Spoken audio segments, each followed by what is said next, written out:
I want to talk to you a little bit about some miscellaneous functions that are part of the standard library. There are many, many more, but these are the ones that you're going to run across most often. You will want to check out the library that comes with your compiler, with the documentation with it, or the man pages if you happen to have put in the CPP or GCC compiler under Linux. Here's some string handling functions. Stringcat, strcat, will concatenate the second string to the end of the first string. Concatenate. All of these S and T are string pointers through these samples, and N is an integer. Whenever we look at this string handling, these are all strings. These are single characters down here, the C's. Okay, just so you know. String ncat does a concatenation.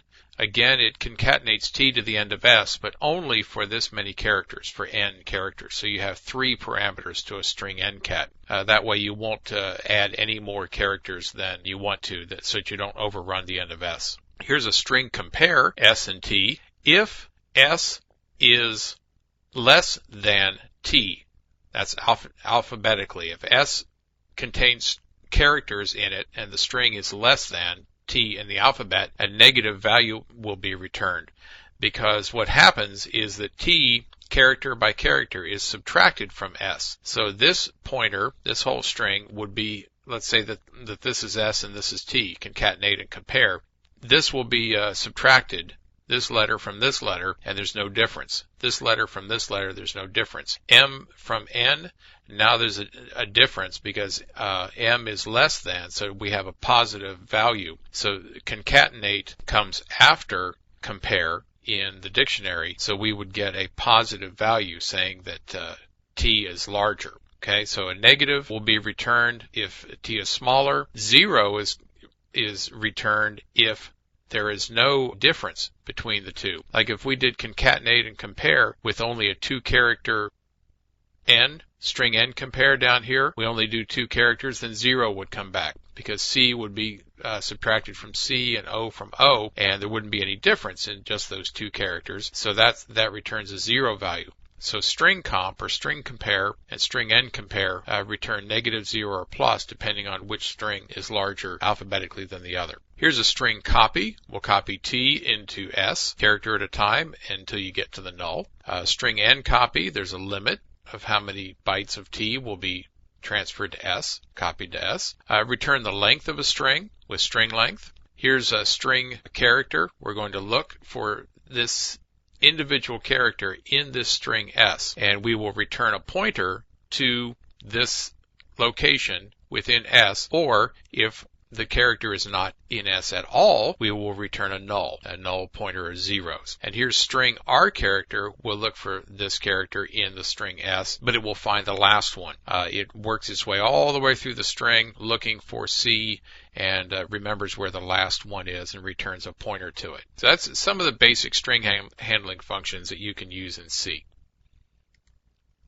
Here's some character class testing and conversion. We've already used one of these, is lower, in our, to lower we used in our lower program earlier where we converted to lowercase. But these are all tests, and they return 0 for false or a positive value for true. True and false, just like we had before, non-zero and 0 for false. So we can test, these are all characters. We can test a single character to see if it is alphanumeric by calling isAlpha. We can look for uppercase, test to see if it's an uppercase character by isUpper, which will return true if it is and 0 if it is not. Is lower, is it a digit, numeric digit? Is it alphanumeric? In other words, can we print it out? Is alnum? Is it a space for white space? That's things like a space, tab, carriage return, form feed, vertical tab, things like that. ToUpper actually converts the character to uppercase if it is not uppercase already, and as we know, ToLower converts to lowercase.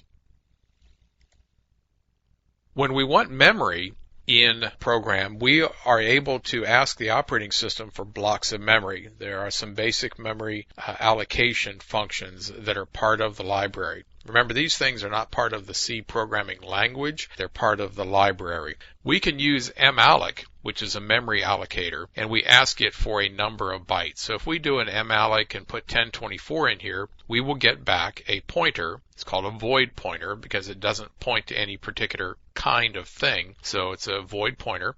We will get back a pointer to 1024 bytes of memory. That's what we asked for.